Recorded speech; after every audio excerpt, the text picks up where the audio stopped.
What's going on, guys? Today we're gonna talk about your budget and other people not respecting that budget, and it can range from your family or spouse. Really, budgeting is the key to having financial freedom.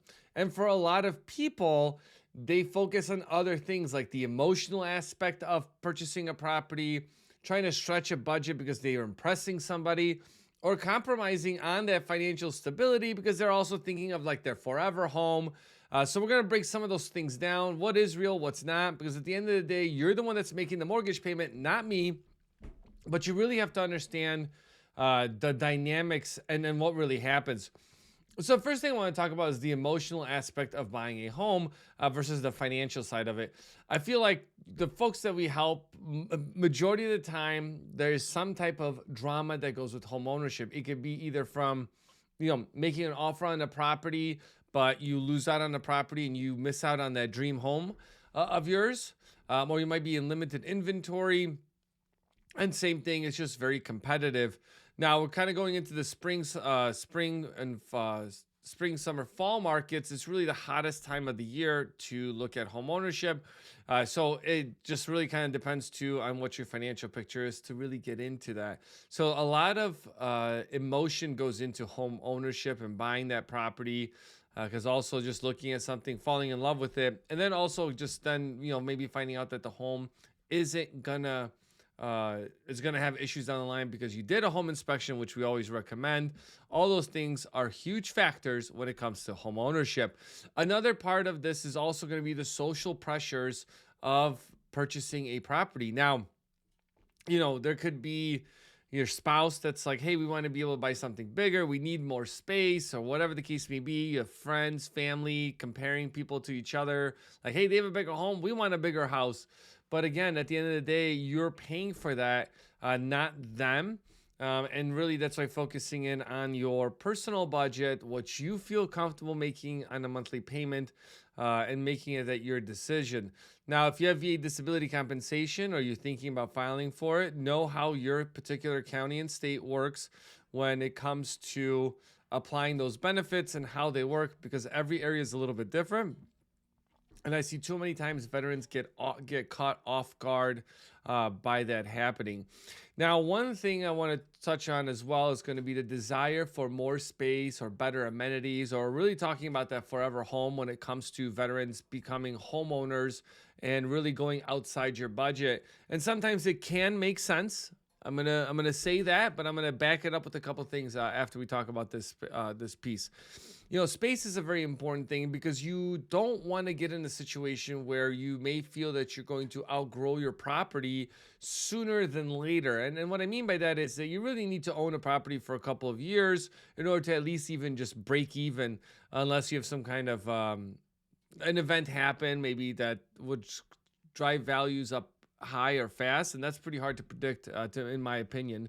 But let's say if you're looking at a 2 bedroom, 2 bathroom property, but you have maybe a kid in the way, or you have family that's going to be staying with you, whatever the case may be, maybe a 2 bedroom, 2 bath may not make sense for you to purchase. You really need to get to a 3 or 4 bedroom, 2 bath, maybe have a full basement, whatever the case may be. But you want to think that at least through the next 5 years, and also the being able to resell a property, right? If you look at, let's say, people that buy a 1 bedroom, 1 bath condo or a studio condo, those are a lot tougher to sell than having multiple bedrooms and bathrooms in a property. It's just a given on that aspect.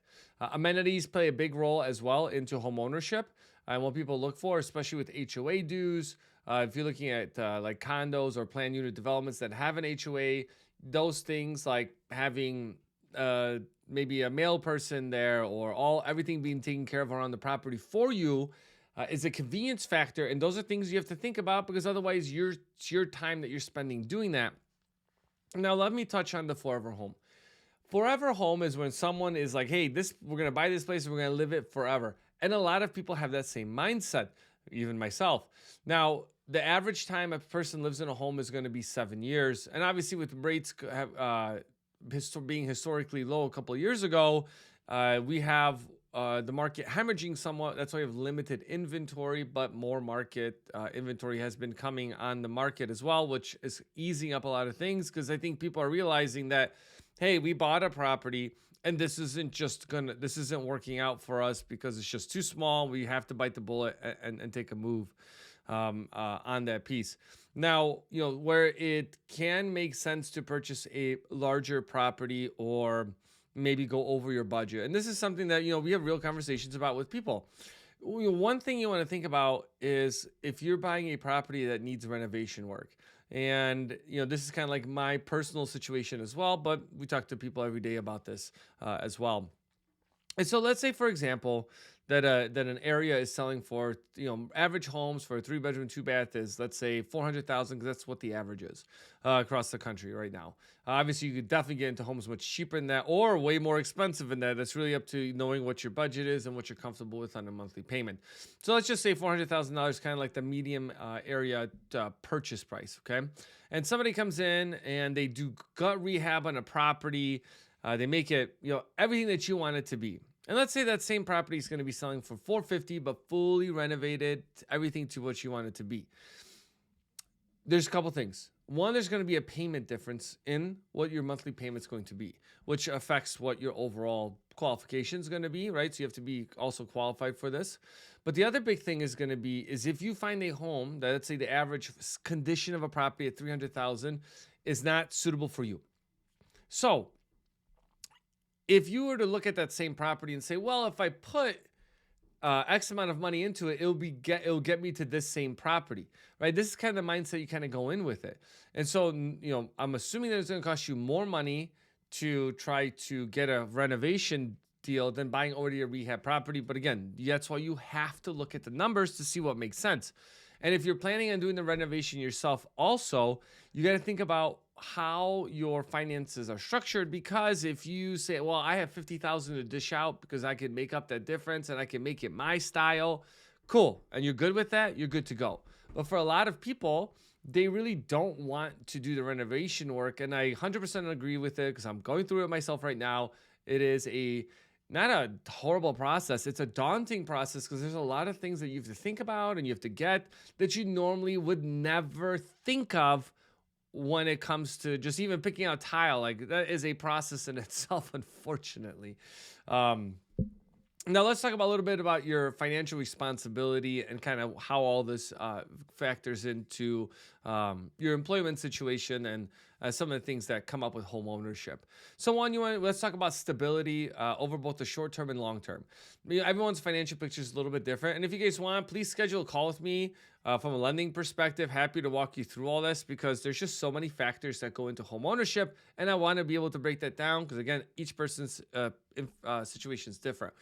Think about your employment stability. That's number one, because you want to ensure, like, am I going to be continuing the job that I'm at? Hey, am I on active duty? Am I going to PCS somewhere? What am I going to do with my current property? Do I want to lock in my VA benefits or not? We talk about all that on the channel.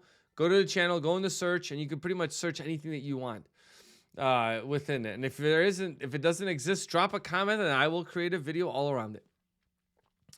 Unexpected cost of homeownership is a really big one that, unfortunately, I get a lot of calls from past clients where they're like, hey, we purchased the property a year ago. All of a sudden, the water tank went out. Now we got to drop $2,000 with installation or $2,500, depending on where you are, to be able to get this up to be. So understanding that your budget, also understanding your savings, because you're going to have things that come up, for you. Let's talk about how to set that budget. And everyone's budget is going to be a little bit different because everyone's financial picture is going to be different. One thing that I'll touch on briefly, and I did a whole video on this, talking about how your VA disability affects home ownership. Your VA disability compensation can be used right away. But your VA disability, let's say not paying property taxes, in some areas can take 2 years to kick in. That can be a problem because you have to hold it, but sometimes you're able to qualify without that taxes. But again, at the end of the day, that can be a burden on you because you do have to come up with that money on a monthly basis and really understand how those taxes are going to work. Because again, you don't want to put yourself in a financial bind, especially when it's your livelihood on the line, because you don't want to have lates on your mortgage. Another part that you want to understand about your affordability is that when you, let's say, if you've been renting a property, but you want to go to a single family property and you've been renting, let's say, a condo, a planned unit development, and you go to a single family, the cost of utilities typically is going to be a lot more because there's a lot more to heat, there's a lot more to cool, a lot more things that are just going to go into that home ownership piece, like maybe the roof. All those things are factored in. Another thing that you want to do is be able to assess property taxes and insurance. And I just did a video on that, on how mortgage payments go up. So you really need to dive into it. And it's all at your, it's publicly available information. So you can go in and see what trending taxes have been doing. And you can ask the homeowner how much they pay in utilities. Also just gives you a good idea of those expenses going into it, especially with the VA loan, because the VA loan itself has primarily what's called a residual income component to it, which is very low, right? So a family of four in the Midwest is like a little bit over $1,000. That's your net take home, not including car insurance, groceries, and none of that. You got to factor that in because it's going to affect what you can afford in the long run. And where do you set the percentage of what your mortgage payment should be to your income? Again, it's what you're comfortable with. For some people, they want to go to a bigger property, so they're willing to spend the money. And what they do sacrifice is they don't really go out, they don't do things, but that's in their nature.